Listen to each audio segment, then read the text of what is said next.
नमस्कार दोस्तों, मैं विकास वेद शुक्ला आप सभी का बहुत बहुत स्वागत करता हूं अपने YouTube चैनल V2S पे।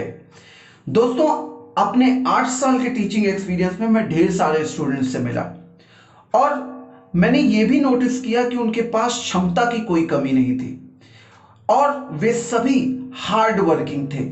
मींस वे परिश्रम करने से पीछे नहीं हटते थे। लेकिन मैंने यह भी अनुभव किया कि इतने परिश्रम करने के बाद भी उन्हें सफलता प्राप्त नहीं हो पा रही है। तो दोस्तों, आज के इस वीडियो लेक्चर में हम इसी बिंदु पर बात करेंगे कि आखिर क्या ऐसे कारण हैं जिसकी वजह से इतनी मेहनत करने के बाद भी कई वर्षों तक सिविल सेवा परीक्षा में हमारा चयन नहीं हो पाता है। तो आइए चर्चा की शुरुआत करते हैं। दोस्तों, एक परिवार में 5 सदस्य होते हैं। उन 5 सदस्यों के आचार व्यवहार तथा विचार अलग अलग हो सकते हैं। साथ ही साथ अगर आप उनके इंटरेस्ट के बारे में अध्ययन करेंगे तो आप देखेंगे उनका इंटरेस्ट भी अलग अलग है। ठीक यही चीज हमारे एग्जामिनेशन के साथ भी होती है। अगर आप वनडे एग्जाम की तैयारी कर रहे हैं तो आपका अप्रोच कुछ और होना चाहिए। अगर आप सिविल सर्विसेज के लिए अपेयर हो रहे हैं तो आपके अप्रोच में अंतर होना चाहिए।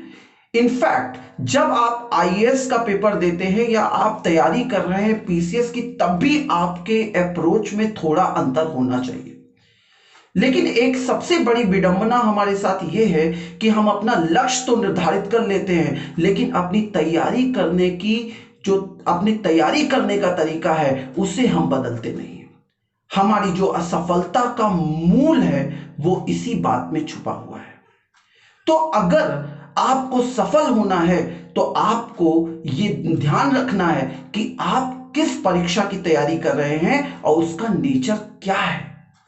तो दोस्तों, आज का यह वीडियो सिविल सर्विसेज एग्जाम की तैयारी करने वाले स्टूडेंट्स को डेडिकेटेड है, जिसमें मैं ये बताऊंगा कि उनसे क्या गलतियां होती हैं, क्या अप्रोच में गलती वो कर देते हैं कि सालों साल तैयारी करने के बाद भी वे नॉलेज के भंडार तो हो जाते हैं लेकिन एग्जामिनेशन क्रैक नहीं कर पाते हैं। मैं आज के इस लेक्चर में आपको यूपीएससी के क्वेश्चन के रियल नेचर से अवगत कराने जा रहा हूं।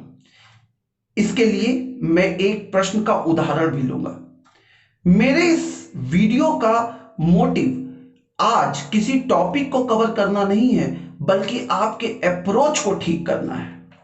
आगे चलकर हम हर एक टॉपिक पर डिटेल लेक्चर आपके साथ शेयर करेंगे।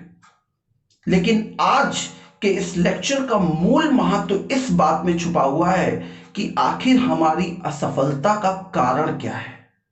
तो चलिए देखते हैं। दोस्तों, जब हम बात करते हैं ब्रिटिश की, तो हम सभी जानते हैं कि British entered in India in view to spice trade. अंग्रेजों ने भारत में मसाला व्यापार को ध्यान में रखते हुए प्रवेश किया। आगे उन्होंने रेशमी कपड़ों, कॉटन टेक्सटाइल, सूती कपड़ों आदि का भी व्यापार शुरू कर दिया। वे भारत से सामान खरीदते थे और उसे यूरोप में बेचते थे। इस तरह अंग्रेजों ने एक व्यापारी के रूप में भारत में एंट्री की।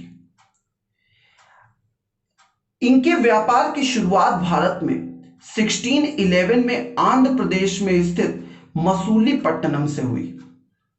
इन्होंने भारत में अपनी दूसरी फैक्ट्री सूरत में 1613 में स्थापित की और इन्होंने भारत में एक व्यापारी के रूप में ही आरंभ में रहने का निश्चय किया। इनकी असली महत्वाकांक्षा 1757 में प्लासी के युद्ध के साथ परवान चढ़ने लगी और फिर इनका विजय रथ कोई नहीं रोक पाया और इन्होंने पूरे भारत पर कब्जा कर लिया। जब ये भारत में व्यापारी के रूप में ही थे, तभी इन्होंने 1639 में साउथ इंडिया में मद्रास को अपना बेस बनाया और वहां से ये अपने व्यापार को रेगुलेट करते थे। जब ये भारत में एक व्यापारी के रूप में स्थापित थे और इन्होंने भारत में अपनी विजय यात्रा शुरू नहीं की थी, इसी बीच यूरोप से एक और व्यापारिक कंपनी भारत आई जो फ्रांसीसियों की थी। और क्योंकि यूरोप में ब्रिटिश और फ्रेंच के बीच राइवलरी लगातार चलती रहती थी, तो भारत में भी उसकी शुरुआत इसी के साथ हो गई। फ्रांसीसी कंपनी ने अपनी पहली फैक्ट्री 1668 में सूरत में स्थापित की और आगे चलकर तेजी से भारत में अपना विस्तार किया। एक समय ऐसा आया जब ब्रिटिश के सबसे बड़े दुश्मन के रूप में, उनके सबसे बड़े अवरोध, हर्डल के रूप में फ्रांसीसी भारत में स्थापित हो रहे थे। इस समय फ्रांसीसियों का जो गवर्नर जनरल था उसका नाम था डुप्ले। डुप्ले एक बहुत ही महत्वाकांक्षी व्यक्ति था। दूसरी तरफ ब्रिटिश के पास रॉबर्ट क्लाइव नाम का एक अमूल्य रत्न था। रॉबर्ट क्लाइव भारत में ईस्ट इंडिया कंपनी के क्लर्क के रूप में आया, लेकिन जल्दी ही अपनी योग्यता के बल पर उसने भारत में तेजी से तरक्की करते हुए अपना स्थान प्राप्त किया और आगे चलकर जब अंग्रेजों ने प्लासी के युद्ध से बंगाल पे नियंत्रण स्थापित किया तो यह बंगाल का पहला गवर्नर बना। लेकिन यहां ध्यान देने वाली बात यह है कि हमने इस पूरे टॉपिक को पढ़ते समय कभी यह नहीं देखा कि यूपीएससी इस टॉपिक से किस अप्रोच में क्वेश्चन उठाता है। मींस हमने टॉपिक तो पढ़ लिया लेकिन और उसे तैयार भी कर रहे हैं, उसका बराबर रिवीजन भी कर रहे हैं, लेकिन अभी तक हमने यूपीएससी का एक भी क्वेश्चन नहीं देखा कि क्या वे ये पूछते हैं, क्या वे हमसे इस तरह के क्वेश्चन बार बार रिपीटेडली इस हद तक पूछते हैं कि इसके बल पे हम सेलेक्ट हो जाएंगे। इस तरह की प्रिपरेशन का एक ही फायदा होता है कि जब हम चाय की दुकानों पर बैठते हैं तो हमारे बगल बैठा हुआ हमारा जूनियर हमसे प्रभावित हो जाता है, लेकिन रियल टाइम जब हम एग्जामिनेशन हॉल में जाते हैं और यूपीएससी का पेपर हमारे सामने आता है तो हमें वास्तविकता का पता चलता है और अपनी गलती का एहसास होता है, लेकिन तब तक हम अपने कई साल बर्बाद कर चुके होते हैं। मैं ऐसा नहीं कहता कि फैक्ट्स का कोई महत्व नहीं है, लेकिन अगर आप आईएएस बनना चाहते हैं तो फैक्ट्स के साथ कॉन्सेप्ट जब तक आपको क्लियर नहीं होगा तब तक आप यूपीएससी का चाहे प्री है चाहे मेंस है कोई भी क्वेश्चन पूरी तरह सॉल्व नहीं कर पाएंगे। अब आपके मन में यह जिज्ञासा जरूर जग रही होगी कि सर आप बताइए कि जब हमने इस टॉपिक को इस अप्रोच के साथ देखा तो आखिर हमने कहां गलती कर दी। देखिए दोस्तों, सबसे पहली गलती आपने ये की कि टॉपिक जब आप पढ़ना शुरू करते हो तो आपने पहले ये नहीं देखा कि ब्रिटिश और फ्रेंच में हम अपनी इतनी एनर्जी लगाने जा रहे हैं, क्योंकि ये टॉपिक तो वनडे एग्जाम में भी आ रहा है, बैंकिंग पीओ में भी आ रहा है, और साथ ही साथ आप देखते हैं कि कई ऐसी एग्जामिनेशन है जहां पर ये सारे टॉपिक प्रोमिनेंटली पूछे जा रहे हैं, और क्योंकि उनके पास दायरा सीमित है तो वो उसी में से डीप और डीप और डीप जाके ऑब्जेक्टिव क्वेश्चन पूछते चले जाते हैं। जबकि यूपीएससी में खास डिमांड होती है कि वो चाहते हैं कि बच्चे की सोचने और समझने की क्षमता को डेवलप हो, ना कि वो क्लर्क बनकर केवल एक किताब को रटने वाला एस्पायरेंट बनकर सिविल सर्विसेज में आ जाए। तो इसीलिए ये सोच आपको कहां से मिलेगी? वो मिलेगी प्रीवियस ईयर के क्वेश्चंस को देखने के बाद। अब अगर आप ऐसा नहीं करते तो आप उन्हीं चीजों को रिपीटेडली रिवीजन करते रहेंगे, लेकिन जब क्वेश्चन आएगा जो कि समझ पर आधारित होगा तो आप उसे सॉल्व नहीं कर पाएंगे। अब आप एक एग्जांपल देखिए, 2013 में क्वेश्चन पूछा गया है सिविल सर्विसेज में, भारत की चाबी को मद्रास में खोजने की डुप्ले ने एक मौलिक भूल की, जबकि रॉबर्ट क्लाइव ने इसे बंगाल में खोजा और सफल रहा। Dupleix made a cardinal blunder in looking for the key of India in Madras, Robert Clive searched and found it in Bengal. Critically analyse this statement. इस कथन का आलोचनात्मक परीक्षण कीजिए। अब देखिए दोस्तों, आपने क्या पढ़ा था और क्वेश्चन क्या पूछ रहा है। वो कह रहा है कि जो फ्रांसीसी गवर्नर था उसने मद्रास पे ध्यान दिया, जबकि जो ब्रिटिश गवर्नर था उसने बंगाल पे ध्यान दिया और बंगाल पे कब्जा किया। तो अगर अंग्रेज सफल हुए तो उसका कारण ये बंगाल था, और क्योंकि फ्रांसीसी सफल हुए तो उसका कारण ये मद्रास था। तो क्या आप इससे सहमत हैं? आप बताइए। तो दोस्तों, अब यहां पर हमारी पूरी स्टडी धरी की धरी रह गई। क्यों? क्योंकि हमने कभी इस टॉपिक पे इस तरह से सोचा ही नहीं। अब देखिए इस टॉपिक को सोचना कैसे था। इस क्वेश्चन में यह कहा जा रहा है कि रॉबर्ट क्लाइव ने बंगाल पर ध्यान दिया, इसीलिए सफल रहे ब्रिटिश, जबकि डुप्ले ने मद्रास पे ध्यान दिया, इसलिए असफल हो गए फ्रांसीसी। तो पहले तो आपको देखना होगा इस क्वेश्चन का आंसर करते समय कि बंगाल की क्या महत्ता थी। फिर आपको देखना है क्या सही में मद्रास एक अच्छी जगह नहीं थी जहां पर अगर कोई ध्यान दे तो वो विफल हो जाए। अब आप देखिए, मैं इसे क्रिटिकली इवेल्युएट कर रहा हूं कि इस टॉपिक को हम सोचते कैसे हैं। इसकी शुरुआत हम कुछ ऐसे करेंगे। हम सबसे पहले कहेंगे, हम ये सबसे पहले मानेंगे कि सच में बंगाल एक प्रोमिनेंट प्लेस था, और उसके लिए 3-4 कारण बताएंगे। पहला कारण, जिस समय ब्रिटिश ने बंगाल पे कब्जा किया उस समय बंगाल भारत का सबसे प्रॉस्परस रीजन था, समृद्ध क्षेत्र था। दूसरा कारण, भारत से यूरोप में जितनी चीजें खरीद कर भेजी जाती थी उनमें से 50% चीजें आपकी बंगाल से ही खरीदी जाती थी।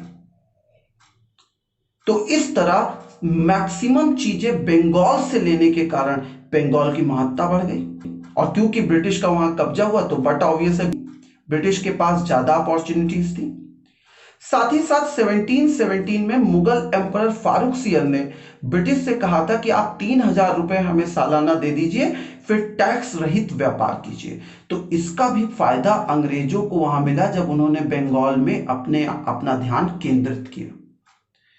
साथ ही साथ आप ये भी ध्यान रखिए कि बंगाल ही वो जगह है जहां से ब्रिटिश ने इतना पैसा व्यापार से कमा लिया था कि आगे चलकर जब प्लासी का युद्ध हुआ तो पहले से वो इतने अमीर हो चुके थे, रिसोर्सेज उनके पास हो गए थे कि कोई भी दुश्मन उनके सामने इवन बंगाल का नवाब तक टिक नहीं पाया।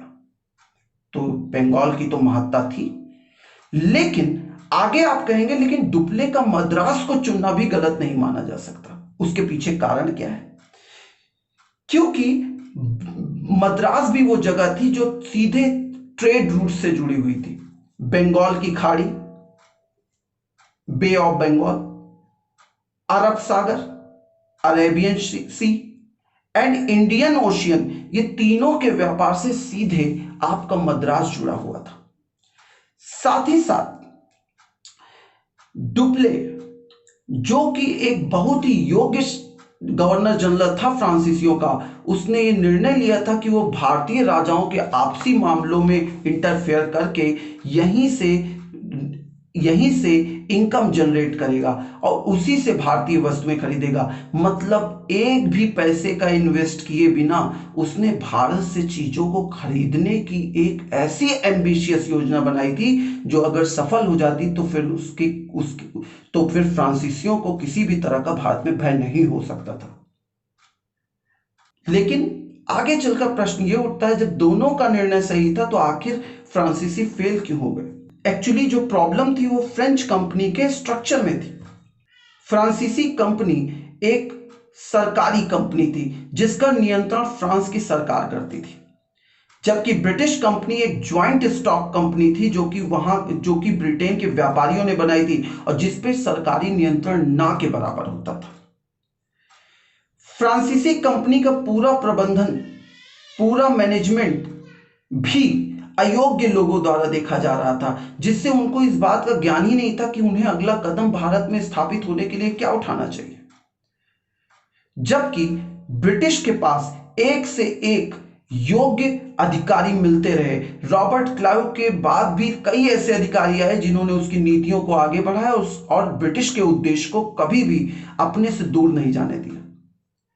दूसरी तरफ फ्रांसीसियों के पास अयोग्य अधिकारियों की कड़ी में काउंट दी लाली को भारत भेजा गया, जिसे भारतीय परिस्थितियों का कोई ज्ञान ही नहीं था और उसने यहां आते ही थर्ड कर्नाटिक वॉर शुरू कर दी ब्रिटिश के साथ। और अंत में क्योंकि उसके पास कोई ज्ञान नहीं था इस पूरी प्रक्रिया में उसने कई गलत निर्णय लिए, जिसका रिजल्ट था कि अंत में फ्रांसीसियों को भारत में हार का सामना करना पड़ा।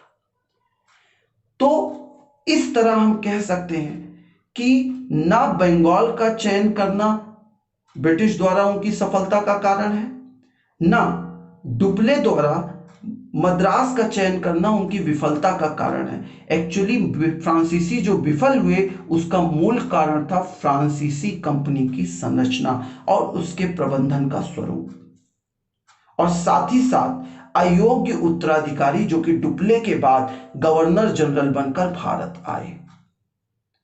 तो जब आपने इस क्वेश्चन को देखा तो इसी संदर्भ में इस क्वेश्चन के आंसर को देखने की जरूरत है। आप ना मद्रास की वैल्यू कम करेंगे ना बंगाल की वैल्यू को बढ़ाएंगे, जो रियल है वो दिखाएंगे और फिर बाद में बताएंगे कि एक्चुअल प्रॉब्लम जो थी वो स्ट्रक्चर में थी, फ्रांसीसी कंपनी के उनके सक्सेसर्स में थी, उनके एडमिनिस्ट्रेशन में थी, ना कि स्थानों के चयन में। तो दोस्तों अब आप जरा अपनी नॉलेज को जो आज तक आपने स्टडी की है उसे क्रिटिकली इवैल्यूएट कीजिएगा। आपने देखा होगा, आपने ढेर सारी चीजें पढ़ी होंगी शायद इस लेक्चर से पहले, क्योंकि ये लेक्चर मैं सीजन के अंत में बना रहा हूं, और इससे पहले क्लासरूम स्टडी में हमने आपको ढेर सारी चीजें पढ़ाई हैं और आपने भी कई किताबें पढ़ी हैं। और शायद आप इस चीज को ध्यान दे रहे होंगे कि फ्रांसीसियों और ब्रिटिश के बारे में इससे भी कहीं जानकारी मैंने आपको ज्यादा जानकारी रेगुलर क्लासेस में दी है। लेकिन मुख्य बात यह आती है कि क्या आप उस अप्रोच को पकड़ पा रहे हैं जो यूपीएससी डिमांड करता है। अगर नहीं पकड़ पा रहे हैं तो आपको तुरंत अपनी तैयारी को रीइवैल्यूएट करने की जरूरत है। और क्योंकि इस चैनल को शुरू करने का मेरा सिर्फ एक ही उद्देश्य है, वो ये उद्देश्य है कि बिना किसी शुल्क के एक प्रॉपर गाइडेंस आप सभी स्टूडेंट्स तक पहुंचे, और साथ ही आपकी जो भी परेशानी है, जो भी तैयारी के दौरान आपके मन में क्वेश्चन आते हैं, उसको सामने रखने के लिए आपको एक प्रॉपर प्लेटफॉर्म प्राप्त हो। तो दोस्तों यहां पर मैंने किसी भी टॉपिक को डिस्कस नहीं किया है, यहां मैं किसी टॉपिक को पढ़ा नहीं रहा था। अभी तक के 3 टॉपिक जो मैंने कवर किए, टीपू सुल्तान, लॉर्ड डलहौजी, अवध, और उसके बाद आज का ये लेक्चर, इनका उद्देश्य टॉपिक पढ़ाना नहीं था, इनका उद्देश्य था आपके अंदर समझ विकसित करना कि कैसे आप ये तैयारी सिविल सर्विसेज की कंटिन्यू करें, जिससे जब आप एग्जामिनेशन हॉल में जाएं तो आपको विफलता का सामना ना करना पड़े। सिविल सर्विसेज आपसे एक ही डिमांड करता है, रीड, फील एंड थिंक। आप जब किसी टॉपिक को पढ़ते हैं तो पढ़ने के बाद उसे फील कीजिए कि वो सारी चीजें आपके सामने घट रही हैं, और फिर उसके बाद उसको रिकॉल करते रहिए, और उसके बाद ये देखिए कि क्या आप वही चीजें पढ़ रहे हैं जिसकी यूपीएससी में डिमांड है। तो इन्हीं शब्दों के साथ दोस्तों मैं आज के लेक्चर को समाप्त करता हूं।